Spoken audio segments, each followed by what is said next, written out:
Bienvenidos una vez más aquí a Colombia con C. Primero que todo, como siempre, darles las gracias a todos ustedes por su apoyo, por sus comentarios, por sus mensajes. Hoy quiero agradecerle a Jorge Toro y a Henry Villate, que se han hecho miembros del canal por medio de los super thanks, de los super stickers, las opciones que da YouTube para que las personas que quieran aportar al canal, que quieran unirse, pues lo puedan hacer. Así que Jorge y Henry, muchísimas gracias por sus aportes.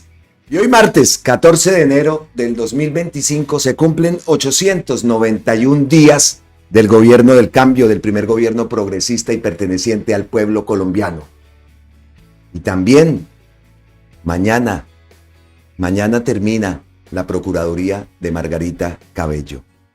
Y ayer vimos un movimiento por parte de la derecha que la verdad nos deja bastantes incógnitas, bastantes dudas. Primero que todo, la lavada de cara que le hicieron en Caracol, repetimos, Caracol, el medio donde más desinformación sale o el medio que la gente más consume y en el cual está plagado de desinformación, de noticias falsas, de tergiversaciones de todo lo que se dice y se propone en el gobierno o que propone el gobierno de Gustavo Petro. Como lo digo, ayer Margarita Cabello en Noticias Caracol dijo que se iba con la satisfacción del deber cumplido. Y efectivamente, como dice la senadora Esmeralda Hernández, lo hizo. Le cumplió a sus jefes, los char. Avaló la corrupción. Atacó sistemáticamente al gobierno de Gustavo Petro. Mañana termina la era de la Procuraduría más servil a los poderosos y no a la ciudadanía.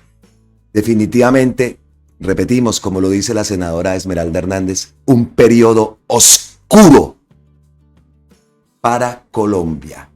Ante eso, Gonzalo Guillén también reacciona y le dice, y que le dio título también, una parte del título del video es dada a Gonzalo Guillén: ese tipo Vargas es un sapo desvergonzado, un zapote.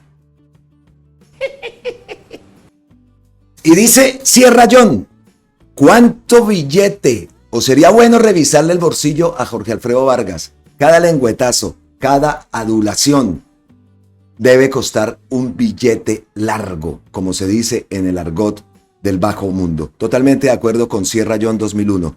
¿Cuánto dinero están recibiendo? ¿Cuánto billete están recibiendo por lavarle la cara, en este caso a la Procuraduría, a la Procuradora Margarita Cabello? Que decimos por fin mañana termina su ciclo en la Procuraduría. ¿Qué va a pasar con la nueva Procuraduría? ¿Qué va a pasar con Gregorio El Hash? ¿Qué acciones va a tomar? Es una de las preguntas que nos hacemos y estamos pendientes a ver cómo va a ser esa nueva Procuraduría que, como decimos, empieza ya el día de mañana. Mañana termina Margarita Cabello y pues suponemos que Gregorio El Hash asume entonces como el nuevo procurador. Estaremos muy pendientes. Y decíamos entonces antes que ayer se presentaron esos movimientos, ¿no? La lavada de cara en Caracol a la peor procuraduría que ha existido en el país, la procuradora de los char, la procuradora de esa gente. Y por otro lado, nos encontramos que Julio Sánchez Cristo envía un mensaje. En Colombia, ayer se iba a hablar de una candidatura presidencial. Una mujer del Caribe que ya fue alcaldesa y gobernadora, Elsa Noguera.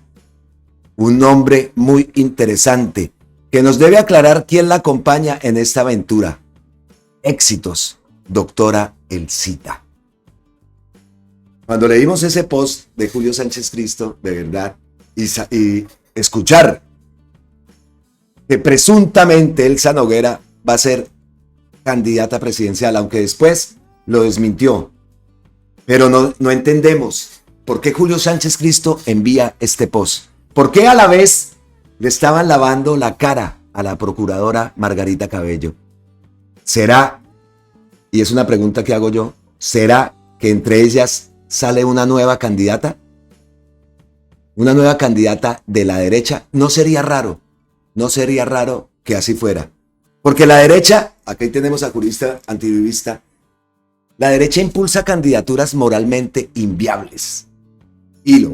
Primero, Elsa Noguera, que como decimos, no sabemos si al final ¿Se lanza como candidata o se va a lanzar la procuradora? ¿O cuál es la jugada que intentaron hacer ayer? Pues dice acá el jurista antiuribista Elsa Noguera, su esposo, Juan Carlos Hernández, señalado de pertenecer al clan de los Mejía Múnera, fue condenado a pagar 84 meses de cárcel por narcotráfico y lavado de activos. Aquí vemos imágenes. Ministra de Vivienda contrae nupcias con narcotraficante. Otra, Vicky Dávila, vinculada por afinidad al clan criminal de los Géneco, del cual hace parte su esposo. Este clan se ha visto comprometido en líos de corrupción, paramilitarismo y hasta asesinato en crímenes pasionales. La tercera, María Fernanda Cabal, comprometida con oscuros movimientos en su paso por la Fiscalía, desde donde presuntamente filtraba información a mafiosos. Además, se ha visto involucrada en casos de corrupción electoral. Cuarta, Paola Holguín. Es muy conocida la relación del padre de la misma como testaferro de Pablo Escobar, además de su cercanía personal con personas involucradas en líos de narcotráfico. Y es verdad también lo que dice jurista antiuribista. Esos son los tipos, el perfil de candidatos que le gusta a la derecha en Colombia. Candidaturas moralmente inviables. Y hablando de candidaturas, pues aquí me voy otra vez con Daniel Mendoza, con el gran Daniel, que volvió a postear. Es un post reciente. Dice Daniel, voy a decir algo que me va a traer problemas, porque en Colombia y más en política, decir la verdad indispone. Si queremos ganar, necesitamos un candidato ya. Es opinión de Daniel. Saquen ustedes también sus propias conclusiones, sus propias opiniones. Necesitamos, yo pienso que también, bueno, es bueno tener un candidato ya, saber de verdad quién va a ser la persona que va a regir o a seguir las banderas del progresismo, pero necesitamos antes que nada la reforma a la justicia. Necesitamos antes que nada tener ese partido único conformado.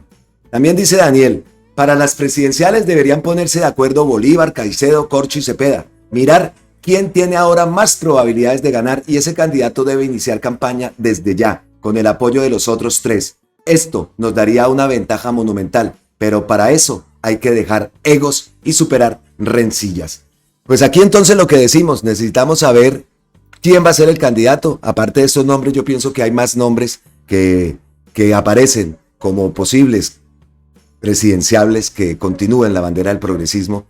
También necesitamos la reforma en la justicia y también necesitamos que ese partido único se cree, se genere desde ya.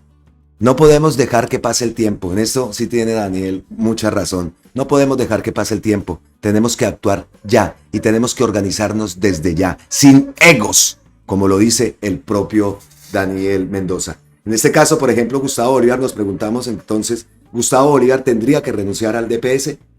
Si es elegido, si está en esa baraja de candidatos presidenciales para el 2026. Esa es una de las preguntas que nos hacemos. También el caso del senador Iván Cepeda. ¿Qué pasaría con su curul? ¿Tendría que renunciar a su curul en el Senado? Entonces, pues son unos movimientos que se deben hacer, pero son movimientos también muy estratégicos y que sí, sería bueno ir acelerando ese proceso, porque hay mucho por hacer. Queremos escucharlos, queremos conocerlos, queremos saber sus opiniones en los diferentes puntos vitales que tiene y necesita el país para esa transformación. ¿Cuáles son sus objetivos? ¿Cuáles son sus puntos de vista? ¿Cuáles son sus planes de gobierno? Todo eso se tiene que empezar a definir desde ya, como lo dice el propio Daniel, y en ese sentido pues estamos de acuerdo. Hay varias cosas entonces, la reforma, las curules, Bolívar en el caso del DPS, deben renunciar, en fin, pues todo esto se debe acelerar. Es nuestra opinión también y compartimos entonces en parte todo lo que dice aquí Daniel Mendoza en su post. Aquí tenemos una opinión de Mario Picotto hablando de Elsa Noguera, de ese movimiento, de esa jugada extraña. El día de ayer nos seguimos preguntando por qué Julio Sánchez Cristo, Julito, no me cuelgue, lanzó ese post. Dice acá Mauro Picotto, Elsa Noguera se lanza a la presidencia, la que facturaba atunes a 20,000 pesos. Como leí en un tuit, solo falta que Karen Abudinen sea la fórmula vicepresidencial. ¡Qué horror! Vean esta imagen para confirmar quién es esta señora Elsa Noguera. Vean la imagen, ahí la vemos muy abrazada con el Ñeñe Hernández. Repetimos, ese es el perfil de candidatos que le gusta a la derecha. Y volviendo a hablar de la procuradora, de la procuraduría, antes de irse, le solicitó a la Corte Constitucional, la Procuraduría, que estudie la posibilidad de declarar la existencia de un estado de cosas inconstitucionales por el agravamiento de la crisis de la salud. En un documento de 24 páginas, el ente de control reitera que el aumento de la UPC planteado por el Ministerio de Salud podría afectar no solo a clínicas y hospitales, sino principalmente a los pacientes. Eso es la última jugada. Esperamos a ver el día de hoy con qué va a salir antes de dejar ese cargo. Seguramente tendrá algo también planteado, alguna orden que le habrán dado para ella ejecutar inmediatamente. Impresionante. Dice acá Margarita Basta Israel, la Procuraduría será que le puede pedir a la Corte Constitucional que estudie la posibilidad que las EPS devuelvan los billones que se robaron de la salud. Es exagerado lo que se robaron, incluso con atención médica a pacientes después de fallecidos. Estos sinvergüenzas no tienen límites. Totalmente, de acuerdo también con Margarita. ¿Qué ha pasado con las denuncias del senador Wilson Arias? ¿Qué ha pasado con todo eso? Ahora lo traemos otra vez porque también amplía la denuncia. Entonces, Gregorio Hash tiene mucha tarea. Tiene mucha tarea. Y vamos a ver, en verdad, cómo va a ser el actuar del nuevo procurador. Hablando de la UPC, escuchamos la petición de Margarita Cabello a la Corte Constitucional. Vamos a escuchar al ministro de Salud, Guillermo Alfonso Jaramillo, que explica detalles del informe financiero presentados por las EPS que impidieron definir una cifra de la UPC. Escuchemos entonces al ministro Jaramillo.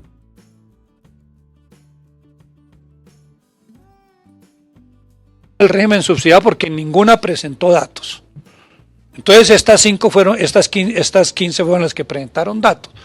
Pero cuando se hizo el estudio comparativo del certificado de gasto, que es que el representante legal con el revisor fiscal tienen que ponerse de acuerdo para dar los mismos datos, por lo menos que superen el 90%. Estas 7 EPS se tuvieron que excluir porque no lo dieron. Y vino una que es supremamente importante, no solamente por el número de afiliados, porque es la más grande, que es en este caso la nueva EPS, que tiene más de 11 millones de afiliados y que está en todo el territorio nacional. Desafortunadamente no presentó estados financieros del 2023 firmados por la parte de la revisoría fiscal. Este es uno de los problemas grandes que encontró el doctor Aldo. Inmediatamente llegó allá a la nueva EPS. Y vinieron otros más, que son el caso, por ejemplo, de Compensar, en donde hubo un cambio brusco de los patrones de severidad y valores de frecuencia, que sin ningún sustento hubo necesidad de excluirlo. Miren ustedes cómo subió. Usted ve la frecuencia, mire cómo subió. O sea, viene en 21, 22 y de pronto hay un salto de esta magnitud. No solamente Compensar, sino también Famisanar, que no tenían ninguna razón de ser. Estas ven ustedes, entonces hubo necesidad de excluirlas del estudio. Entonces, si salieron 3 ya del estudio, no nos quedan sino 5. Salud Total, Sanitas, Sura, Confenalco y SOS. Y entonces comenzamos ejercicio de contratación. La consistencia de la RIPS y la DIAN, la malla de validación de atipicidades y desviaciones y contrastes de los estados financieros. Aquí vemos entonces una situación supremamente grave. Nosotros los RIPS son los reportes individuales por prestación de servicios de salud, ¿cierto? Que nos llegan a nosotros. Debería de llegar todo, no llega todo, pero sí sirve para hacer un análisis muy claro. ¿Y qué es lo que aparece? Que en los RIPS no hubo aumento, inclusive una disminución de 1.95, ¿no es cierto?, de las frecuencias. Y en cambio el incremento de las frecuencias fue del 62.47%. Ningún tipo de justificación. Ningún tipo de justificación. Y posteriormente, si ustedes ven acá, cómo la línea roja son las frecuencias. Mire cómo se dispararon las frecuencias, ¿cierto? Mire cómo se dispararon las frecuencias. En algunas cosas tan importantes, vean, por ejemplo, quimioterapia, mire, o trasplantes, mire. Unas cosas que no tienen ningún tipo de justificación con respecto a los factores epidemiológicos y al mismo tiempo de lo histórico que venía dándose. Y aquí vemos algunas situaciones como es al correr las mallas de calidad, ¿no es cierto?, encontramos unas situaciones supremamente complejas. El número de usuarios que superan los 11 millones, los 100 millones de pesos en el año. Actividades, más de 3 millones de actividades, lo que equivale a 3 billones de pesos. Eso se sale del contexto de lo que deben ser las estadísticas. Y por el otro lado, la aplicación de nuevos filtros muestra una situación bastante preocupante, que ustedes ven acá, ¿no es cierto? Estado fallecido, 23.410 personas fallecidas. Aparecieron reportes por un número muy importante de 79.000 millones de pesos. Usted no tiene por qué estar reportando después de que ya se ha declarado el fallecimiento de una persona. Esas son otras de las situaciones irregulares que encontramos. Y el análisis de frecuencias severas de las OEPS, un aumento abrupto en las frecuencias y un aumento constante en la celeridad, en los valores. Todo esto lo saca del contexto. Miren ustedes las frecuencias y las severidades, ¿cierto? Por eso, compensar y sanar fue una de las que más tuvieron. Ahora viene procedimientos atípicos, que hay una desviación supremamente compleja. Voy a hacer solamente que miren el tercero, inserción de catéter central. El acceso de una catéter central generalmente se hace a través de la yugular, ¿cierto? Pero miren ustedes cómo un procedimiento que está regulado, ¿no es cierto?, que está regulado, cómo puede haber unos cambios tan abruptos, de pasar de una media de 1 millón de pesos a una desviación de 11 billones y haber pagado en casos máximos hasta 331 millones de pesos en un procedimiento de esos. No puede haber esas desviaciones tan grandes. No pueden haber. Eso para tocar unos. Entonces, el 60% del valor total pagado por eventos, cerca de 6 millones de pesos, corresponde a CUPS con una alta heterogeneidad en los valores reportados. Yo sin duda los invitaría a todos ustedes, porque esos son solo 5 minutos. La rueda de prensa del ministro dura casi 1 hora. Los invitaría a que la busquen en YouTube y la vean, porque de verdad es impresionante los datos que dan. Los datos que dan respecto a ese análisis financiero que presentan las EPS, por el cual se impidió definir una cifra de la UPC.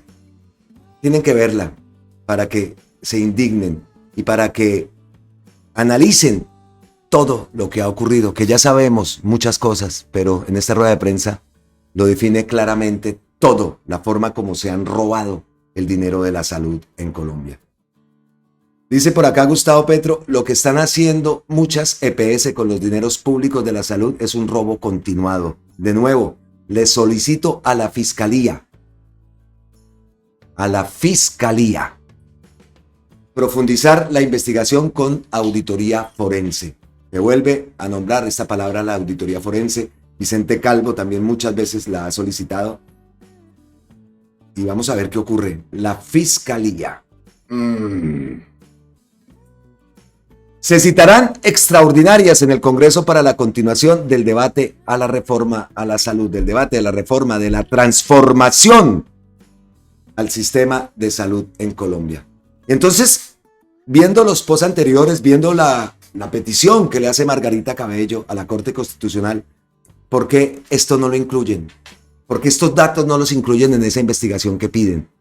¿Por qué Alejandro Gaviria? Ayer analizamos el post que enviaba y la respuesta que daba a esta rueda de prensa, tratando al ministro de que no tiene conocimiento. Así. Pero por ningún lado vimos, como le dijo la propia Margarita, ¿por qué no publican y por qué no aparecen los datos del desfalco? ¿Por qué? ¿Por qué no aparecen? ¿Y por qué eso lo omiten de esa forma tan descarada para engañar a la gente y replicada en varios de esos medios? Alejandro Gaviria, otro de los lunares, de las manchas en este gobierno. Un error garrafal, como lo ha reconocido el propio Gustavo Petro, fue haber incluido a ese personaje en el gobierno. Y es que ministro de Educación, hágame el bendito favor. Eso sí, como el propio Gustavo Petro lo reconoció, ha sido un error garrafal. Gustavo Petro también publicó, este es el número de quejas en los últimos meses por cada EPS intervenida. Los datos muestran que la intervención ha servido y que la UPC bien administrada mejora los servicios. En forma de hilo sigue cada EPS por aparte. Aquí vemos, por ejemplo, la nueva EPS, reclamaciones a las EPS intervenidas. En octubre del 2024, en la EPS eran 39.765 las reclamaciones. En noviembre pasaron a 37.971. En diciembre pasaron a 34.000. Un porcentaje del menos 8%. Grave. Muchas quejas todavía, pero sí ha bajado. Sanitas. En octubre de 2024, 24.367. En noviembre, 21.990. En diciembre, 18.000. Un porcentaje del menos 15%. Famisanar. En octubre del 2024, 12.000 reclamaciones, 12.206 reclamaciones. En noviembre, 10.006. En diciembre, 8.379. Una disminución del 16% en las reclamaciones de los pacientes. Cosalud. Octubre de 2024, 8.352. En noviembre, 7.053. En diciembre, 5.000. Otro porcentaje del menos 15.3%. Sabia Salud. Octubre del 2024, 6.067 reclamaciones. En noviembre, 5.221. En diciembre, 3.951. Un porcentaje del menos 24%. Emsanar. 4.307 en octubre. Noviembre, 3.717. A diciembre, 2.908. Un porcentaje del menos 21%. Eso lo ha publicado Gustavo Petro. Aparte también publicó esto. Total reclamaciones de Sanitas. Ya la vimos, 24.000 en octubre, 21.000 en noviembre, en diciembre de el 18.000. Una reducción del 24%. O salud, en fin. Eso lo ha publicado Gustavo Petro y recordemos que estas EPS fueron intervenidas en el año 2024. Porque hay gente y la derecha se está basando en datos del 2023 cuando todavía no habían sido intervenidas y con eso excusan y dicen que las EPS intervenidas también están actuando de manera irregular. Pues según estos datos que ha publicado Gustavo Petro, pues hemos visto esa reducción en el número de reclamaciones, que son muchísimas reclamaciones, pero sí se ha presentado una gran disminución y unos porcentajes pues bastante elevados. Otra de las cosas que decimos y por qué lo omite la Procuraduría en esa petición que le hace a la Corte Constitucional es la denuncia que hizo Wilson Arias y que también la acabamos de escuchar con el ministro Jaramillo. Los pacientes, más de 24.000 pacientes fallecidos que siguen recibiendo atención médica. ¿Eso por qué lo omiten? ¿De eso por qué no hablan? Y dice acá Wilson que la denuncia sobre atención médica post-mortem vale como simple anécdota, que los monumentales sobrecostos en medicinas contradicen los dichos de su academia, adilectos, gremios y sus investigadores. Ya sin rubor, Alejandro Gaviria al servicio de torvos intereses. Y aquí entonces vuelve la pregunta. Gregorio Hash, ¿cómo va a ser esa Procuraduría? ¿Ustedes qué piensan? ¿Será que va a actuar? ¿Será que inmediatamente se posesiona? Bueno, ya está posesionado, ya hubo ese acto. Inmediatamente se siente al frente de la Procuraduría. ¿Van a empezar a haber investigaciones verdaderas? ¿Esperamos algo positivo de la Procuraduría de Gregorio Hash? Porque es que tenemos que tener en cuenta que cuáles son las funciones de la Procuraduría. La Procuraduría General de la Nación de Colombia tiene como función principal vigilar el actuar de los servidores públicos para garantizar los derechos humanos y el patrimonio público. Entre sus funciones se encuentran vigilar la gestión fiscal de la administración pública, iniciar, adelantar y fallar investigaciones por faltas disciplinarias, representar a la sociedad ante el Estado, defender el patrimonio público, adoptar políticas de Estado para luchar contra la corrupción, presentar proyectos de ley, exhortar al Congreso para que expida leyes que protejan los derechos humanos. La Procuraduría cuenta con 4 funciones misionales: preventiva, intervención, disciplinaria y conciliación. En todas esas funciones, díganme ustedes una que haya cumplido esta Procuraduría. Nada. Vigilar la gestión fiscal de la administración pública le tapó los torcidos a sus amigos. Iniciar, adelantar y fallar investigaciones por faltas disciplinarias se pasó por la faja a la Constitución, se pasó por la faja a la Corte Internacional de Derechos Humanos, sancionando y actuando en contra del pacto histórico, una persecución sistemática al gobierno y a las personas que componen el pacto histórico. Nada de eso se ha hecho. Representar a la sociedad ante el Estado, por supuesto que esa procuradora o esa procuraduría no nos representa. Defender el patrimonio público, por favor. Adoptar políticas de Estado para luchar contra la corrupción, envuelta en muchos casos de corrupción. Recordemos que no quiso ni ir al debate que le citaba a la senadora Esmeralda Hernández. Se pasó por la faja todo y aún así sale en Caracol lavándole la cara. Otra, adoptar políticas, esa ya está, presentar proyectos de ley. Exhortar al Congreso para que expida leyes que protejan los derechos humanos. No se cumplió absolutamente nada. Nada por parte de esa Procuraduría. Esas funciones misionales de preventiva, intervención, disciplinaria y conciliación, absolutamente tampoco. Entonces, somos conscientes, y lo hemos dicho muchas veces, esa Procuraduría debe desaparecer. Pero queda esta, de Gregorio Ilgash. ¿Qué va a pasar con la Procuraduría de Gregorio Ilgash? Estamos muy atentos, esperanzados, no lo estamos. Sabemos también, bueno, no sabemos, presuntamente hemos visto cómo muchos le deben favores a Gregorio Ilgash. Esas imágenes cuando se posesiona abrazado con Efraín Cepeda nos genera, cómo no, por supuesto, un manto de duda. Pero vamos a esperar si la jugada de Gustavo Petro, al nombrarlo, al posesionarlo, al alternarlo, pues da sus frutos y se espera algo positivo del nuevo Procurador General de la Nación. Ahí queda la pregunta, ahí queda la duda. Por fin termina la nefasta Procuraduría de Margarita Cabello, por fin llegó ese día. Pero ¿qué va a pasar también? ¿Va a haber justicia? Y aquí aparece entonces la Fiscalía de Camargo. Una fiscalía que nos tiene tristes, defraudados. Hemos dado tiempo para que se inicien. No sabemos si ya se han iniciado, pero no vemos hechos. No vemos actuaciones. Siguen pasando los días y tantos casos de corrupción.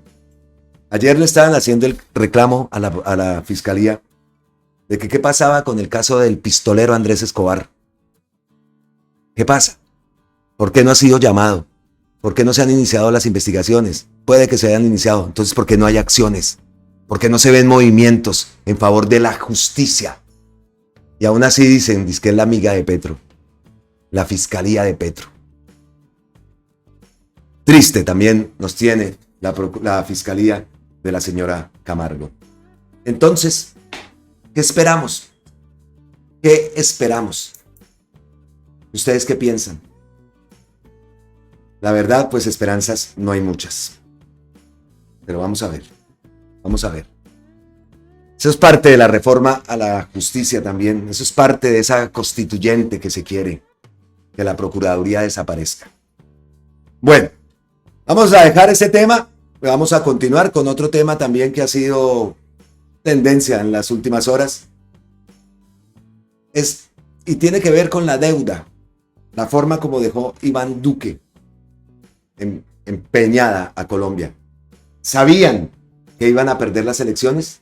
¿Por eso lo hicieron? Dice aquí Gustavo Bolívar, no me cabe duda que la alta deuda de corto plazo que dejó Duque fue premeditada. Duque había podido adquirir deuda de largo plazo, pero lo hizo. Qué coincidencia para pagar entre 2022 y 2026, cuando el uribismo ya sabía que perdería las elecciones. Lo advertí en el 2021. Ver tweet. Pedí aplazar debates sobre deuda pública por ausencia del ministro de Hacienda. Lo haré en redes sociales, les aviso. El país está llegando a niveles de deuda impagables y el gobierno lo sabe. El próximo presidente debe pagar casi 400 billones que se vencen entre 2022 y 2026. Ese post lo envía el 11 de septiembre del 2021 a las 9:50 de la mañana. Y salió ayer un artículo de La Silla Vacía, medio que también lo cojo con pinzas, medio que no o sea, ya sabemos cómo es el actuar también de La Silla Vacía y sabemos. Hoy mismo, Gustavo Petro cita este post, esta publicación. El gobierno de Gustavo Petro es el que más deuda pública está pagando en los últimos 20 años, plata que no pidió él, sino que le dejaron sus antecesores, especialmente Iván Duque. El lío es que para tapar ese hueco está abriendo más huecos fiscales y al siguiente presidente le va a tocar una herencia peor. Eso lo publica La Silla Vacía. Gustavo Petro repostea. No sabemos por qué lo hace, pero pues obviamente tiene la libertad de hacerlo. Porque después, hoy precisamente, cita a La Silla Vacía, pero para desmentirlos. Entonces, pues no sabemos aquí cuál es el actuar, ¿no? O sea, ¿por qué se hacen ese tipo de cosas? Cuando él después de ese artículo, y no vamos a leer y no vamos a darle visibilidad a La Silla Vacía, aquí no nos gusta ese medio, pues vamos a leer el post que envía Gustavo Petro, hablando de esa deuda, que ya sabemos muchos cómo ha sido. Vimos el post de Gustavo Bolívar que ya lo venía advirtiendo. Que el señor Duque haya disparado la deuda pública nacional, que el Banco de la República haya mantenido la tasa de interés del endeudamiento excesivamente alta, han llevado a una situación difícil que el gobierno nacional ha tratado de sobremontar sin mayor costo para la gente más pobre. Hemos pagado el horroroso e injusto subsidio a la gasolina. Hemos mantenido el nivel de endeudamiento externo sin endeudarnos de nuevo. Solo nos endeudamos para pagar deuda. Eso implica disminuir la inversión pública cuando debería aumentar. El recorte a la inversión pública se debe a que la reforma tributaria fue recordada en su aspecto más progresivo, el más eficaz. También se debe al uso del anticipo de impuestos acelerado en el 2023 que desfinanció el 2024 y al pago desde el presupuesto de parte del subsidio de la gasolina. Decidimos disminuir los efectos negativos con una ley de financiamiento después de que las comisiones económicas del Congreso se negaron a aprobar el presupuesto. El hundimiento de la ley de financiamiento para suavizar los efectos fue hundida ladinamente por Efraín Cepeda y sus amigos en pos de unos carteles de empresarios oscuros de los juegos de suerte y azar que mi gobierno va a perseguir a profundidad y por puro sectarismo político. En esa ley se proponía bajar los impuestos de renta a todas las empresas de Colombia, aumentar las sobretasas solo en petróleo y carbón, quitar, esa parte es importante que la tengamos todos clara en el momento de debatir con alguien. Ayer me tocó a mí, con la celadora, ahorita les cuento. En esa ley se proponía bajar los impuestos de renta a todas las empresas de Colombia y aumentar la sobretasa solo en petróleo y carbón.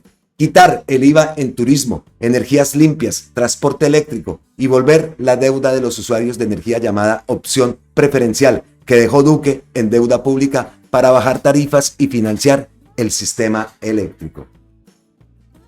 La misma bancada costeña, con excepciones, dirigida por Efraín Cepeda, Vargas Llera y los Char, hundieron la ley y dejaron a los usuarios de energía expósitos. Ahora que cambio la fórmula tarifaria en favor de los usuarios, amenazan los especuladores de la energía traídos por Vargas Llera y Cárdenas vendiendo nuestra agua en poner demandas en el Consejo de Estado para tumbar la rebaja en las tarifas de energía eléctrica en el país. Y cita aquí a la senadora Esmeralda Hernández que dice: hablemos de los 171 billones de deuda que el presidente Gustavo Petro está pagando, heredados de Duque y de Santos. A pesar de los bloqueos, mantiene una economía en recuperación, una inflación controlada. No tenemos no tenemos un presidente aprendiz, sino responsable. Es titánica la actuación económica de Colombia a nivel internacional. El mundo ha visto el manejo responsable y arriesgado, ya que tiene una oposición más que reaccionaria, paramilitar y mafiosa, lo dice Didier Durán Montañez. Colombia va bien. Y cambiando de tema, algo que por supuesto tenemos que hablar es lo que estaba ocurriendo, lo que ocurrió ayer en la ciudad de Medellín. Me refiero a la forma como borraron el arte que estaba plasmado en los muros, la verdad, la realidad. No les gusta la verdad. Como lo digo, me refiero a la tapada, a la pintada de gris de los excelentes murales que se habían realizado en la ciudad de Medellín. Solo duraron un día, pero la verdad no la van a poder borrar. Eso sí, nunca lo van a poder hacer, por más de que lo oculten. Esto seguramente está dándole incluso hasta más visibilidad a esas palabras, a esa frase. Las cuchas tenían razón. Nosotros quedamos aquí sorprendidos, rabiosos. O sea, nos parecía increíble que eso estuviera ocurriendo.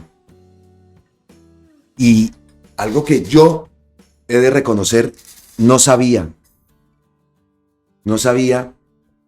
que en Medellín existía un mural de Pablo Escobar. Eso no lo sabía, de reconocerlo, lo digo. Y aparte me puse a investigar y averiguar, y hay un tour. Hay tours, el tour oficial de Pablo Escobar en Medellín, donde uno de los puntos es ese mural. Oiga, esto es de verdad. O sea, borran el mural, el arte que plasmaron en los muros en Medellín, mostrando la verdad. Pero este mural sí lo dejan. Increíble. Increíble. Hay tours, como les digo, hay tours. Este tour, acá dice Tour Escobar, Pablo Escobar, para nadie es un secreto la popularidad de Escobar en el mundo entero, lo que ha dado paso a series de televisión, plataformas de streaming como Netflix o como El Patrón del Mal. El oficial tour de Pablo Escobar en Medellín. Por ahí vi que incluso hay unos que cobran 150,000, 200,000 por acá. Vea, Medellín Tour privado, Pablo Escobar con paseo en teleférico, 260,000 pesos por persona. Perdón, no lo estaban viendo. Vea, 260,000 pesos por persona. Acá dice Gustavo, un uruguayo, el 23 de octubre del 2024, lo mejor fue el guía Jaime y la objetividad con que se maneja y la profesionalidad. ¿Qué piensan ustedes, ¿Qué piensan ustedes de eso? ¿Ustedes sabían que ese mural existía? Seguramente muchos de ustedes sí. ¿El tren?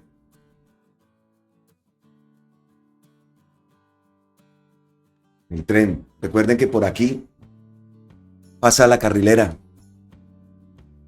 Por ahí escuché un pito. Bueno, vamos a ver si es verdad que el tren pasa por acá, porque es que unas personas me dijeron que no era el tren de carga no era el que por aquí no pasaba el tren de carga.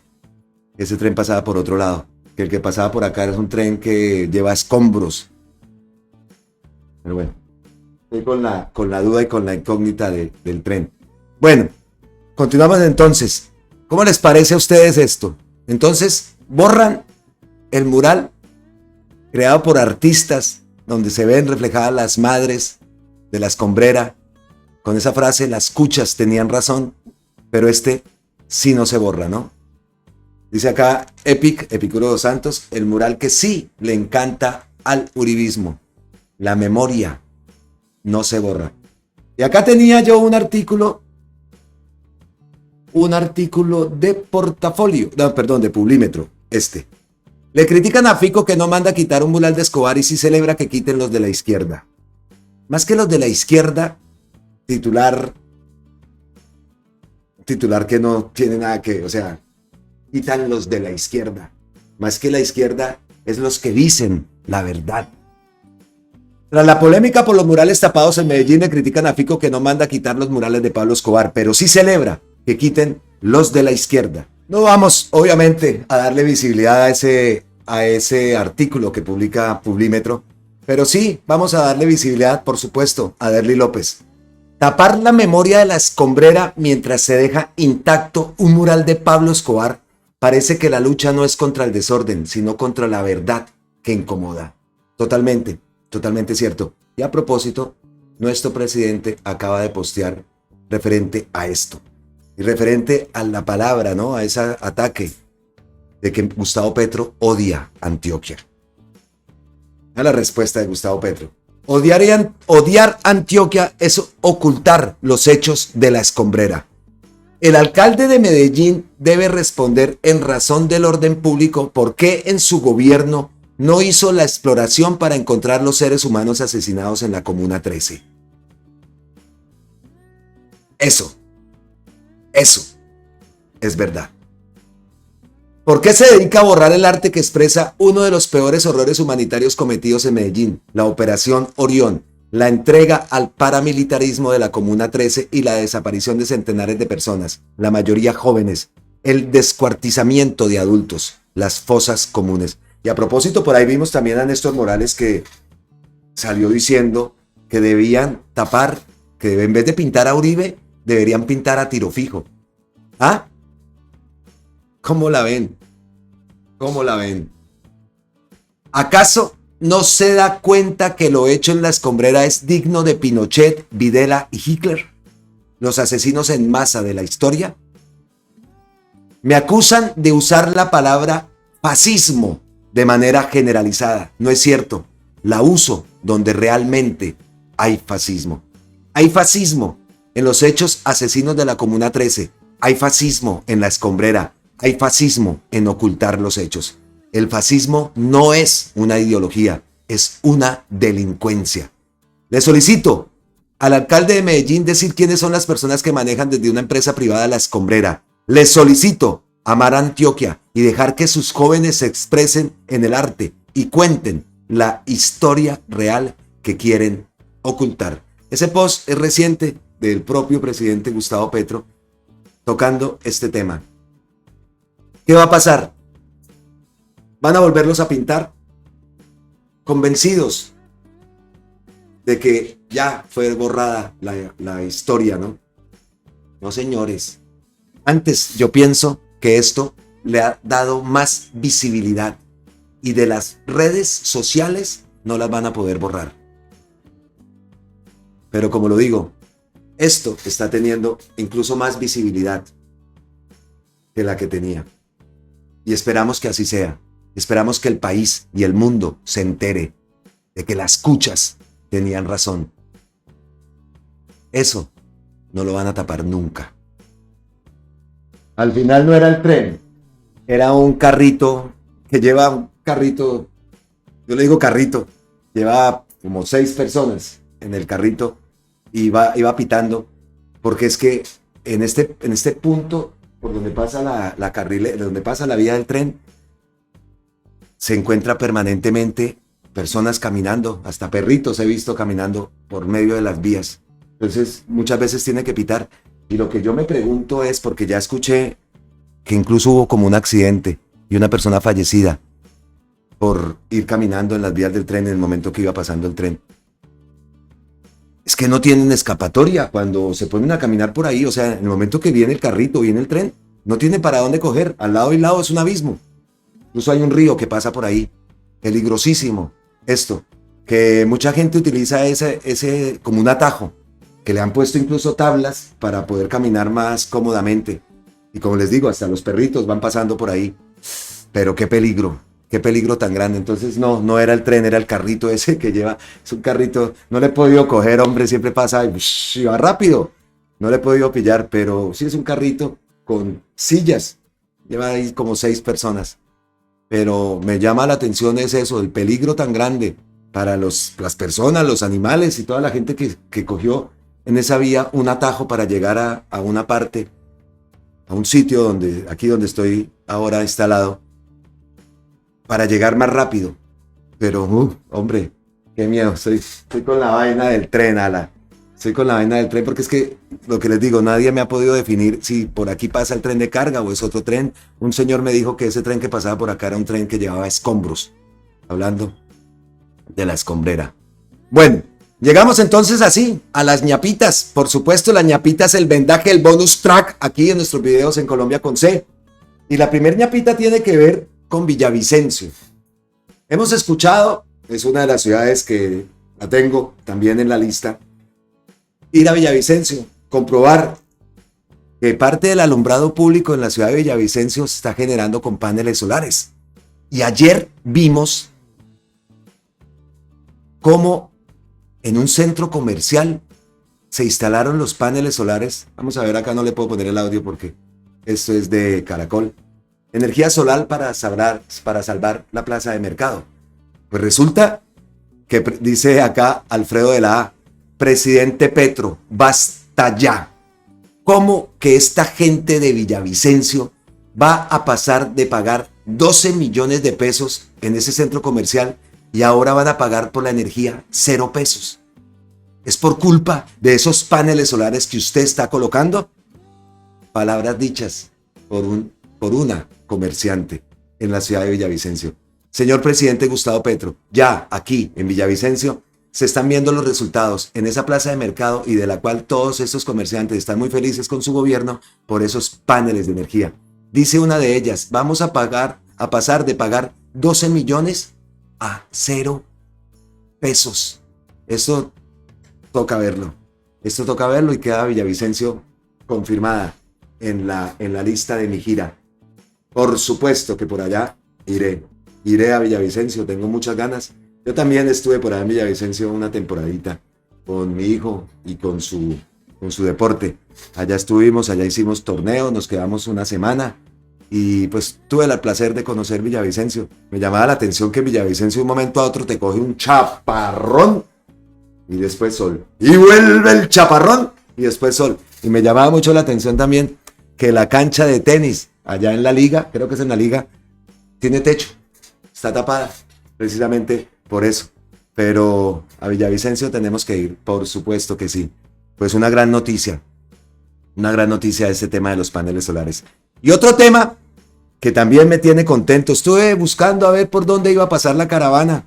Esa caravana que está llevando, que ya llegó. Bueno, ya está en Uribía, ahí tienen un poco de trayecto, ya que conocí toda esa zona, para llegar a Nazaret.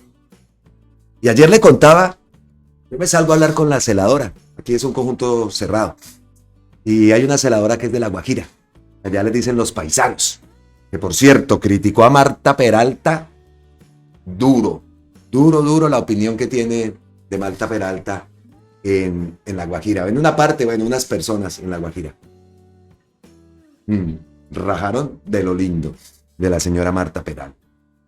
Pero hablando con la celadora, la vigilante, me decía que ella, muchas amigas, ella conoce esa zona de Nazaret y que allá muchas personas cuando quedan embarazadas, ya van a dar a luz, les toca incluso sacarlas en helicóptero para llevarlas a Riohacha. Contado por la misma señora, por la misma vigilante que es de La Guajira, que conoce Nazaret y que tiene conocimiento de lo que me estaba hablando. Entonces, dice aquí la Unidad Nacional para la Gestión de Riesgos y Desastres, da inicio a la operación ANA, que en Guayanaqui traduce salud. Ya llegaron a Uribia, La Guajira, los vehículos que transportarán hasta el corregimiento de Nazaret, el hospital de campaña temporal. Los camiones emprendieron su trayecto por tierra desde Bogotá y ahora recorrerán el desierto guajiro hasta cumplir su objetivo, brindar servicios de salud para las familias guayús. Aquí vemos imágenes de esa caravana, del momento en que estaban alistando. Como lo decimos, ya llegaron a Uribia, les espera un largo camino por el desierto. Por el desierto por donde nosotros no pudimos transitar. Pues obviamente Presidencia sí puede llegar hasta allá. Pues nos alegra muchísimo. Gustavo Petro también postea, aquí va el hospital de segundo nivel de naturaleza móvil que llega a Nazaret, en el extremo norte de La Guajira. Nuevas tecnologías que sirvan al pueblo. Y aquí vemos estas imágenes. A ver, le ponemos el audio.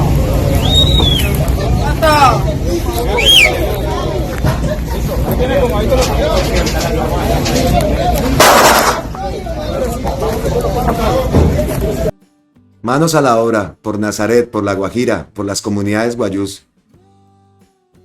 Entonces vamos a estar pendientes también de la noticia en el momento que ya se ha instalado, como lo dice el propio presidente Gustavo Petro, un hospital de segundo nivel de naturaleza móvil. Sabemos que después se va a reemplazar por uno ya fijo, así como se está haciendo en Manaure, así como se está haciendo en Mayapo, el hospital indígena que ustedes vieron, que pude entrar. Eso es uno de los grandes logros, verlo, cómo ha construido, ver en Manaure también cómo se está haciendo la nueva sede del hospital, que según la señora que hablé con ella, llevaba ya 9 meses y que están trabajando duro para que se finalice lo más pronto posible. Una gran noticia, son noticias que de verdad nos orgullecen, y viendo las necesidades, sintiendo las necesidades que hay en esta zona del país, que son muchas. Yo quedé asombrado en Manaure.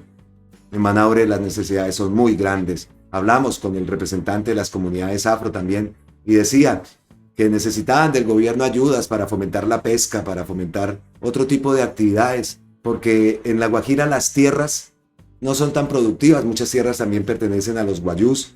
Entonces la comunidad afro estaba haciendo esta petición de más incentivos. Me hablaba mucho del tema de la pesca, para ellos tener pues una actividad económica que los permita salir de verdad de esa situación. Yo vivo una situación de pobreza muy, muy grande en La Guajira, en esa zona, en Manaure. Así que pues esperamos también que el cambio continúe llegando y que se les den más oportunidades a la gente. Como les digo, de verdad, quedé bastante impactado por las cosas, la situación que vi en Manaure.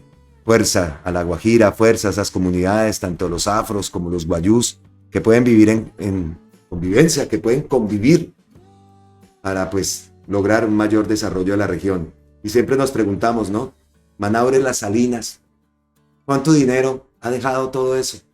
¿Y a dónde está ese dinero que no se ve reflejado en los pueblos? Hemos visto también todo el tema del Cerrejón. ¿A dónde fue a dar ese dinero? Esa riqueza que le ha dado a Colombia. El carbón. Pero por ningún lado se ve reflejado. En la misma Riohacha, muy lindo. La zona de la playa, la calle 1, la calle 2, la calle 3. Pero ya más allá, wow, se ven también unas cosas tenaces.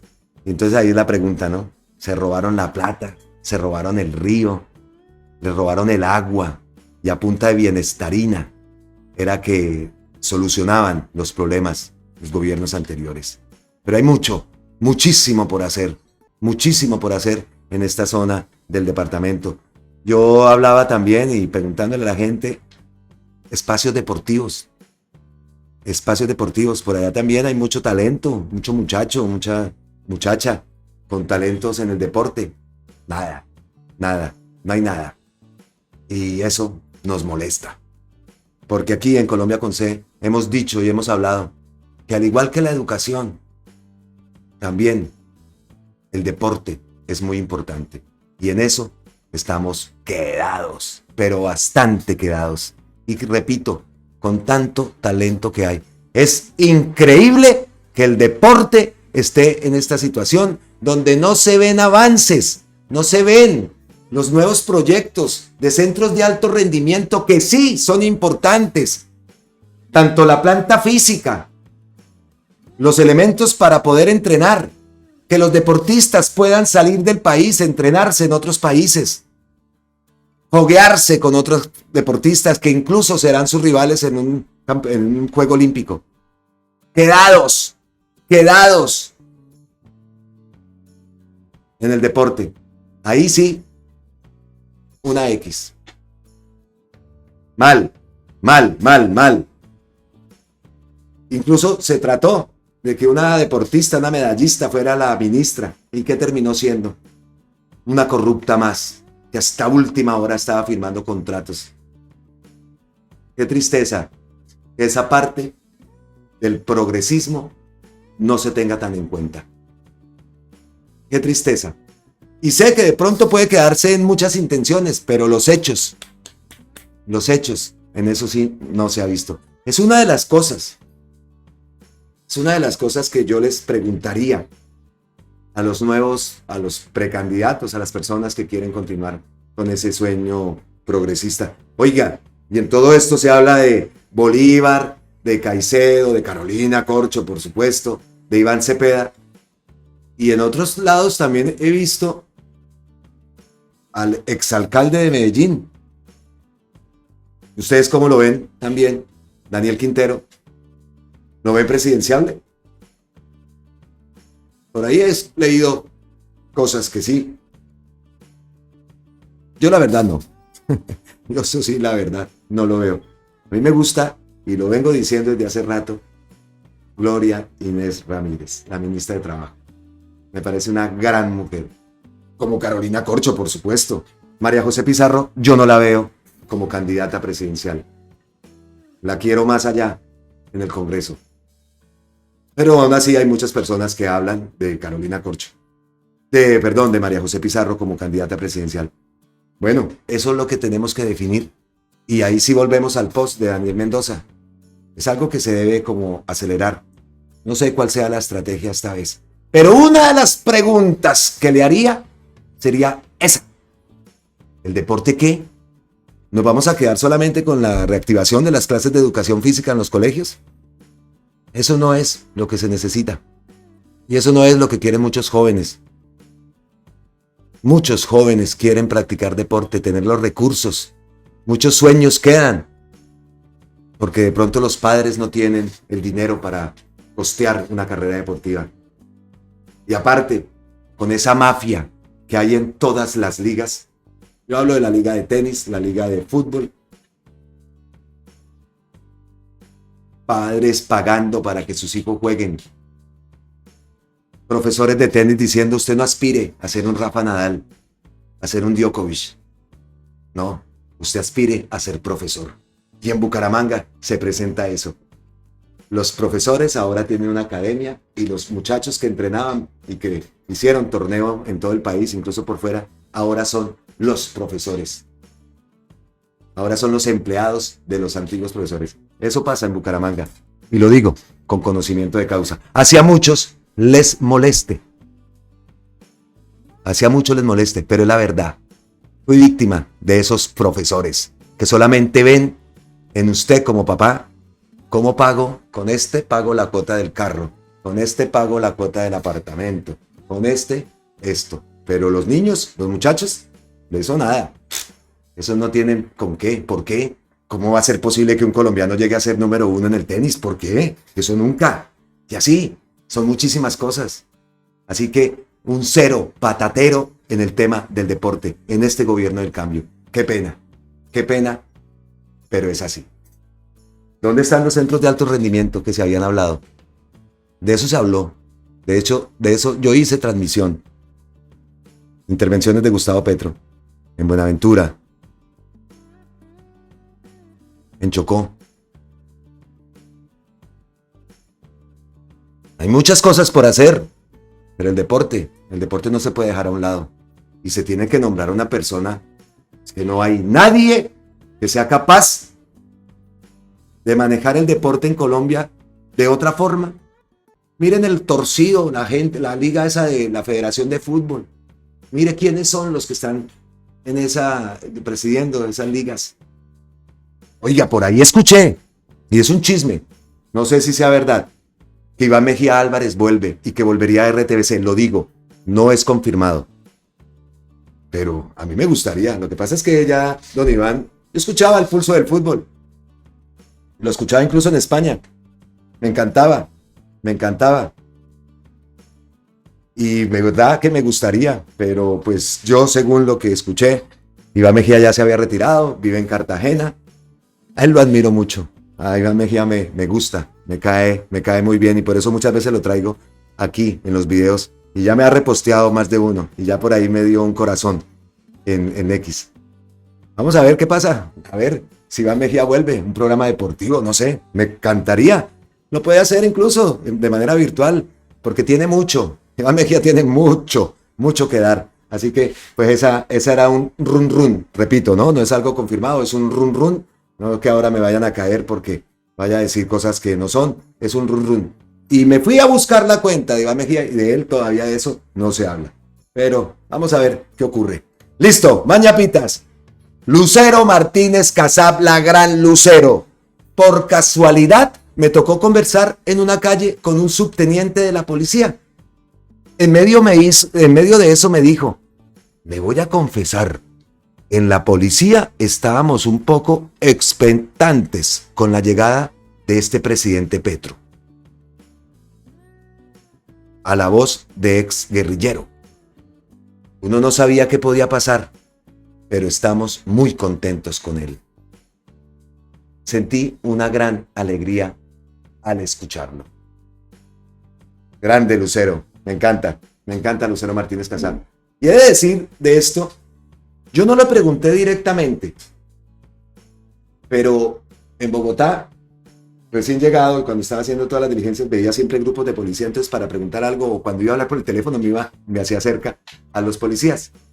Oiga, qué cambio en Bogotá, la actitud del policía, de la mujer policía, por montones, vi. También saliendo de La Dorada, hay una base militar, no recuerdo el nombre, saliendo de La Dorada ya tirando hacia Bogotá, después de que hice lo de los trenes, hay una base militar de aviación, incluso hay unos aviones y tal, y se escuchan en La Dorada frecuentemente el paso de los aviones. Las mujeres son las que están custodiando la entrada, sí, PM y tal, con sus fusiles impecables, guapísimas, como es la mujer colombiana. Eso también me llamó mucho la atención, al igual que en Bogotá, el cambio. Yo no les pregunté directamente qué pasaba con el presidente, cómo estaba la situación de los policías, pero sí se refleja un cambio total a lo que se vivía en el 18, cuando yo salí de Colombia. Pues bueno, la última vez que salí después del fallecimiento de mi mamá, era totalmente diferente. Policías atarbanes, mujeres atarbanas, pero ahora no. Ahora ese cambio se ha sentido, y le digo, lo he sentido en Bogotá. Entonces por eso me llamó mucho la atención el post de Lucero Martínez Casab, que siente una gran alegría al escuchar eso de un policía. Mañapitas, Gonzalo Guillén, ojo a la frase. El esplendor, el poder y la impunidad de los corruptos en Colombia llevan a pensar que ser correcto es más que un inútil acto sacrificio. Dicho por el gran periodista Gonzalo Guillén, con el cual quiero terminar. No, por acá tengo más cositas, a ver. Este tema también lo voy a tocar ya de despedida de ñapita. El congelamiento de los peajes no afectará obras ni inversiones en las concesiones viales, ministra de Transporte. Y traigo esta parte porque primero que todo, pues obviamente, el tema de los peajes, hemos aquí hablado bastante, pero es que se presentó el día de ayer, incluso un compañero me hablaba y me dijo, oiga, vea que se está presentando una rueda de prensa virtual con medios de comunicación regionales, comunitarios y alternativos que se van a desarrollar por parte de la Secretaría de Prensa de la Presidencia de la República una vez por semana con los diferentes funcionarios del gobierno. Debería ser diario. Entonces esto es como algo más del tema de las mañaneras del cambio. Por ahí Margarita Rosa incluso reposteó a Lo Más Trinado, canal amigo, que hablaba de esto, que por fin se están dando las mañaneras. Pues según esto van a ser semanales. Muy bueno, por supuesto que sí, pero no es lo que necesitamos. Pues sí, lo necesitamos, pero aparte necesitamos al presidente. Necesitamos que el presidente nos diga la verdad. Bueno, entonces vamos a tocar este tema. Bogotá, 13 de enero, página de la presidencia. La ministra de Transporte, María Constanza García, aseguró este lunes que el congelamiento del aumento de tarifas de peajes acordado con 6 concesionarios viales no significa la suspensión de obras ni de inversiones en los proyectos de cuarta generación 4G que presentan un avance promedio del 89%. Durante una rueda de prensa virtual con medios de comunicación regionales, comunitarios alternativos, de distintas regiones del país, aquí tengo que hacer un paréntesis. Yo ahora estoy en Colombia. Yo me inscribí a estos temas para recibir conferencias, en fin. No nos tienen en cuenta. Repito, yo ahora estoy en Colombia. Estando en España, no nos tienen en cuenta los medios internacionales. Eso no puede ser. Eso también no puede pasar. Dan la opción de dónde es el medio. Por ningún lado aparece que sea fuera del país. No sé por qué pasa. Pero, ¿qué pasa con eso? ¿Por qué los medios internacionales no pueden también ser parte? Que no estamos en Colombia, que no estábamos en Colombia. Podemos asistir a esos encuentros de manera virtual. ¿Por qué no se tienen en cuenta los medios internacionales? Mal, mal, mal, mal, de todo. Porque nosotros allá también hacemos mucho. Nosotros allá también movemos. Nosotros allá también hacemos pedagogía. Y nosotros somos parte de Colombia. Y tenemos mucho que preguntar y aportar. En este caso, en estas ruedas de prensa. No puede ser que no se tengan en cuenta a la gente, los medios que emiten desde fuera de Colombia. ¿Por qué no? Siempre estamos así. Siempre estamos a la deriva, no tenemos respaldo, solamente nos cuentan es para cuando hay elecciones, igual que pasa en muchos departamentos, en muchas zonas del país. Soluciones no nos dan. Elegimos a una representante que nos salió chimba. Y entonces, saquen los datos y cuántas personas votaron fuera del país a favor del presidente. Fuimos muchos y creo que deberíamos tener un mínimo de participación en estos actos. Injusto me parece que los medios internacionales no tengan visibilidad. Grave, grave eso. La ministra destacó que las concesiones 4G han sido clave para modernizar la infraestructura vial del país, construyendo tramos de doble calzada, túneles y viaductos que mejoran la conectividad y la competitividad y la productividad. Este acuerdo para congelar el aumento de tarifas no significa una suspensión de inversiones ni de obras. Las concesiones seguirán cumpliendo con los compromisos pactados, lo que garantiza la continuidad en el desarrollo de los proyectos, afirmó. Son unas concesiones, oiga, yo no pasé por ninguna de esas entonces. Yo no pasé por ninguna de estas. Por allá en Santander, ¿no? Entonces, ¿cuál es la modernidad? ¿Cuál es que las concesiones están cumpliendo? Esas de pronto las que nombran acá, ¿y el resto qué? La medida aplica a 8 peajes administrados por 6 concesiones. Entre ellos están las estaciones del Placer, vía Rumichaca, Pasto, Nariño, Cisneros en Antioquia, Carmen de Bolívar, la concesión Puerta del Hierro, la autopista al mar, noroccidente de Antioquia, y la transversal de Cisga, Machetá, en Cundinamarca. En el caso del concesionario Accesos Norte 2, que administra los peajes de Fusca, Chía, Los Andes y Unisabana, en la autopista norte de Bogotá, el congelamiento tendrá una duración de 4 meses hasta abril, mientras se definen las formas graduales para el ajuste de tarifas. Agregó que por parte del INVIA se recaudan entre 700.000 y 800.000 millones de pesos que se invierten en el mantenimiento de la infraestructura. Y por el lado de la Agencia Nacional de Infraestructura de la ANI se recaudan cerca de 4.5 billones de pesos que respaldan la financiación de las concesiones que tiene el país. ¿Cómo me hubiera encantado poder participar de esta invitación, de este programa, de este espacio? Porque lo he pasado. Ustedes ya vieron el arrume de peajes que llevo. Y en ningún lado, la mejor carretera que he transitado, la encontré de Riohacha a Manaure. De Santa Marta a Riohacha. Está bien, son 2 peajes. Pero el resto es una grosería total.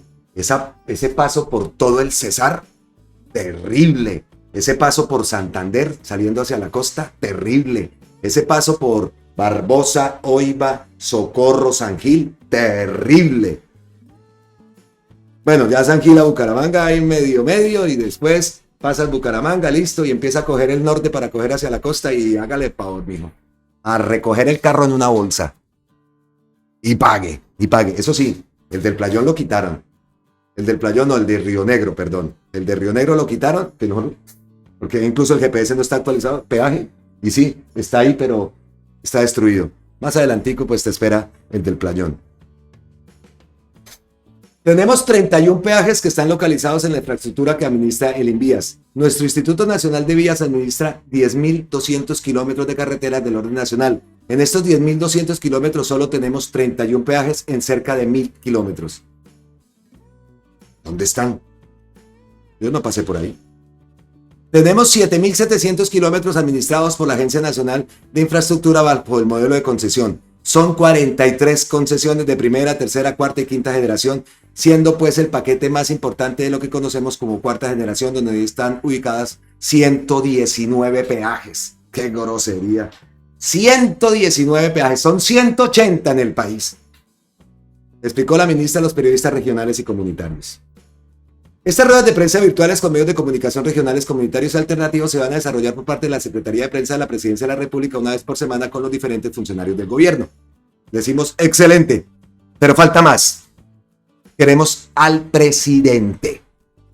Y que tengan, yo le escribí, y varias veces les he escrito porque a mí me siguen llegando el link para inscribirnos, para participar, pero no se enteran que por fuera somos muchos los medios, que por fuera también movilizamos, hicimos pedagogía, la gente nos ve fuera del país. Yo he tenido en mis estadísticas de YouTube un bajonazo impresionante en las visualizaciones en Europa, por temas de horario y temas del horario y del algoritmo. Allá nosotros también ponemos el pecho. Allá también nos gritan. Allá, en Málaga, por ejemplo, a mí me gritó una señora porque yo iba con la camisa del cambio. Otro también me fui con la bandera y me salió una allá que Rodolfo, cuando en épocas de elecciones. Pero nosotros allá también hacemos mucho. Y no es justo que por parte de la Secretaría de Prensa de la Presidencia de la República nos tengan a un lado. Pongo esa denuncia y alzo la voz, porque nosotros también somos Colombia. Y soñamos, añoramos, deseamos un mejor país, porque vivimos en países diferentes al nuestro, países en Europa, países en diferentes partes del mundo, donde decimos y sentimos que por qué lo que ocurre en esos países no puede pasar en Colombia. Y aún así no nos tienen en cuenta en esos enlaces, en esas invitaciones. Mal. La Secretaría de Prensa. ¿Esto es un avance? Sí, pero no es lo que necesitamos. Bienvenido sea esos espacios, que ojalá tenga la divulgación. Pero ¿cómo hacemos entonces para todos poder participar? ¿O es que también toca hacer de la rosca? La rosca. Que en esto también se presenta. Ayer me desahogué de gente progresista criticando por qué utilizábamos la imagen de Daniel Mendoza en nuestro WhatsApp. Y ahora esto también. ¿Qué pasa? ¿Contamos o no contamos? ¿Somos parte de Colombia o no somos parte de Colombia? Triste de verdad. Bueno, llegamos ya al final de este. A ver, tengo acá otro post de Gustavo Petro respondiéndole al colombiano. Vea, estaba calientito, fresquito. Dice el pasquín inmundo del colombiano: la empresa dueña de Isagen envió una carta al ministro de Comercio, Luis Carlos Reyes, advirtiéndole que desde el gobierno de Petro están incumpliendo los tratados internacionales suscritos por Colombia. Otra vez el colombiano y otra vez Gustavo Petro respondiendo. El programa, las mañaneras del cambio. Mire, otra vez aquí, fresquito. Pues obviamente le vamos a dar visibilidad, por supuesto. Brookfield fue traída como único proponente en la venta de Isagen. Vargas Lleras y Guillermo Cárdenas supieron evitar las propuestas de ETB y EPM para una venta leonina de Brookfield, una de las mayores riquezas de Colombia, el agua. Repito, Vargas Lleras y Guillermo Cárdenas supieron evitar las propuestas de ETB y EPM para una venta leonina a Brookfield, de una de las mayores riquezas de Colombia, el agua. Nadita, ¿no? Desde entonces, las tarifas de energía eléctrica se dispararon movidas por la especulación en bolsa. Invité a las empresas generadoras beneficiarias de la especulación a adaptarse a la nueva fórmula tarifaria expedida por la CREC. La nueva fórmula liga las tarifas a los costos de las generadoras y por tanto evita la especulación y reduce las tarifas. No han querido.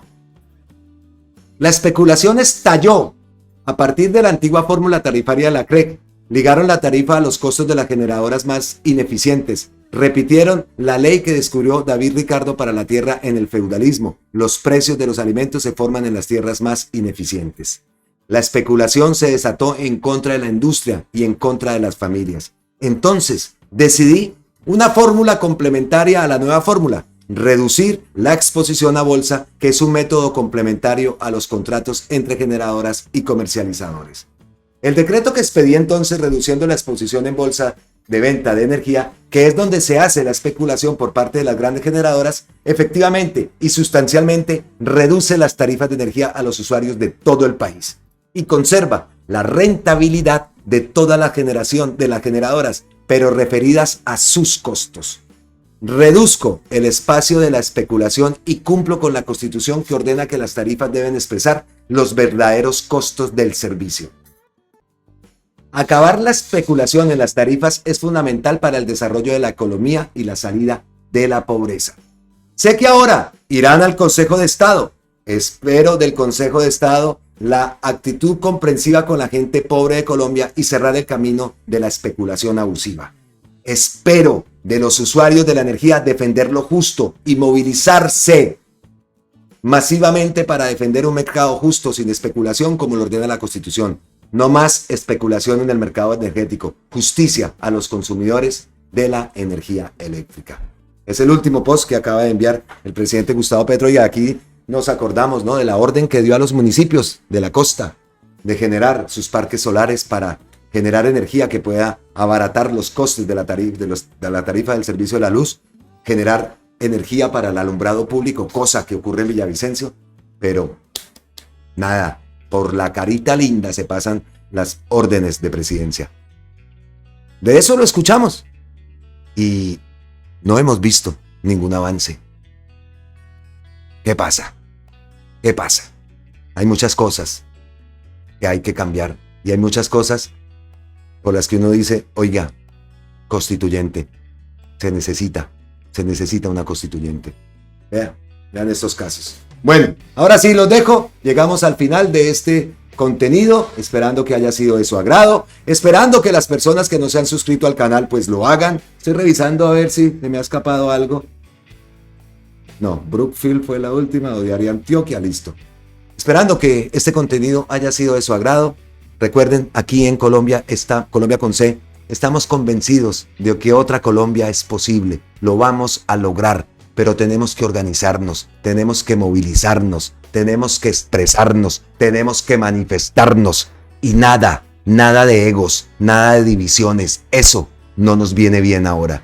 Así que hay que recapacitar en esa parte.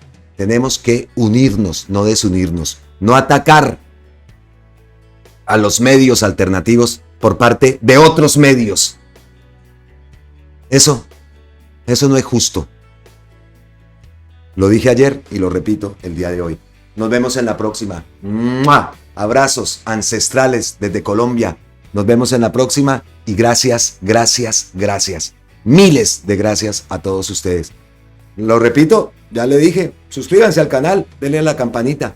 Aquí, en Colombia con C, sabemos y estamos convencidos de que vamos por el buen camino, de que Colombia va bien.